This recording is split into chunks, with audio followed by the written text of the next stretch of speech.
कि जो रथ है वो हमारा शरीर है और इसके जो घोड़े हैं वो कौन है? वो हमारी इंद्रियां हैं। आप ले लीजिए ज्ञान, शरीर क्या है? रथ है। घोड़े कौन है? इंद्रियां हैं। अब जहाँ इंद्रियां कहेंगे वहां घोड़े को ले जाना पड़ेगा, लेकिन ले जाने वाला कौन है भाई? वहां पर तो भगवान कृष्ण थे, यहाँ पर कौन है?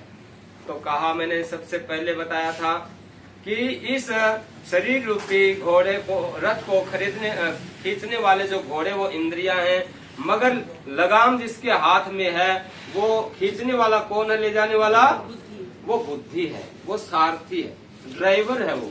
तो बुद्धि जो है इस इंद्रियों रूपी घोड़े को हाँकती है और अपने इस शरीर रूपी रथ को खींच ले जाते हैं।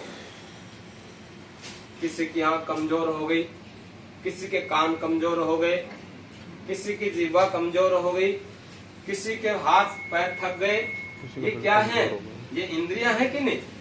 5 ज्ञानेंद्रियां हैं, 5 कर्मेंद्रियां हैं। ज्ञानेंद्रिय से ज्ञान प्राप्त होता है कि नहीं? ज्ञानेंद्रिय से ही ज्ञान प्राप्त होता है। जैसे आंख से रूप का, लाल, काला, पीला, नीला, किससे देखेंगे? आंख बताएगी। आंख किसको बताएगी? बुद्धि को बताएगी। बुद्धि फिर निर्णय लेता है। उसी तरह से नाक, आप जहाँ जा रहे हैं बदबू आ रही है कि खुशबू आ रही है, ये नाक आपको बता देगा और यहाँ पर सौंप देगा। फिर निर्णय कौन लेता है? बुद्धि लेती है। आप आंख जो है उसका निर्णय नहीं लेगी, या आंख का काम नाक नहीं करेगा।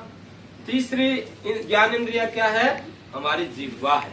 जिह्वा से आपको पता लगता है कि मीठा है कि तीखा है, कड़वा कि तीखा है।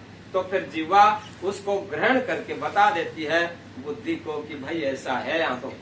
और इसी तरह से आपके कान जो है वो बता देंगे कि यहाँ पर मंत्र पाठ हो रहा है, बड़ा अच्छा माहौल है, बहुत सुंदर लग रहा है, यहाँ सब देवता बैठे हुए हैं। लेकिन कहीं गलत जगह चले जाएंगे तो यही कान आपको बता देंगे यहाँ से भाग चलो, क्योंकि यहाँ पर राक्षस लोग। इसलिए ये ज्ञानेंद्रियां हैं, ज्ञान प्राप्त कराते हैं। अब ये जो मैंने बताया आपको, आंख, नाक, कान, जिह्वा और एक और रह गया स्पर्श, त्वचा। त्वचा का विषय क्या है? स्पर्श।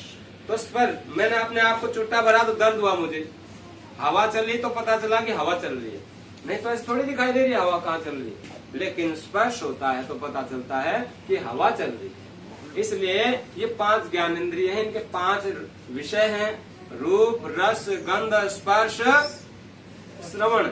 रूप, रस, गंध, स्पर्श, श्रवण।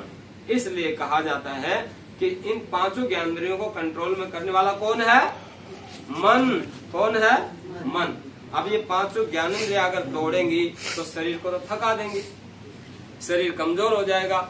इसी तरह से 5 कर्मेंद्रियां हैं, जिनसे 5 कर्मेंद्रियां काम करती हैं। जैसे हाथ, हाथों से लेना देना होता है, पैर, पैरों से चलना फिरना होता है, मुख, मुख से खाना खाया जाता है, और 2 और हैं उपस्थ इंद्रिय और गुदा। तो ये 5 से कर्म होते हैं। 5 ज्ञानेंद्रियां, 5 कर्मेंद्रियां। इन 10 इंद्रियों के ऊपर एक है जो मन कहलाता है, वो 11वां इंद्रिय है और इन पर काबू पा लेता है। इसलिए जीवन में कहा स्वस्थ रहना है तो वेदों के अनुसार चलो।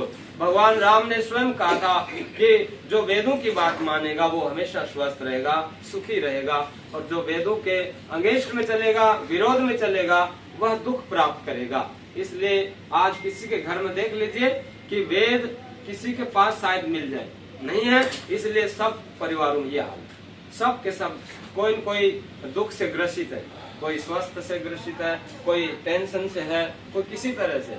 इसलिए हमें मार्ग जो है वो वेदों से मिलता है, वो हमने छोड़ दिया है, उसको लीजिए वापस और भगवान राम, कृष्ण, हनुमान, गणेश जी के मार्ग पर चलिए। वह ईश्वर स्वयं आपको स्वस्थ रखेगा और सारे काम अच्छे होंगे।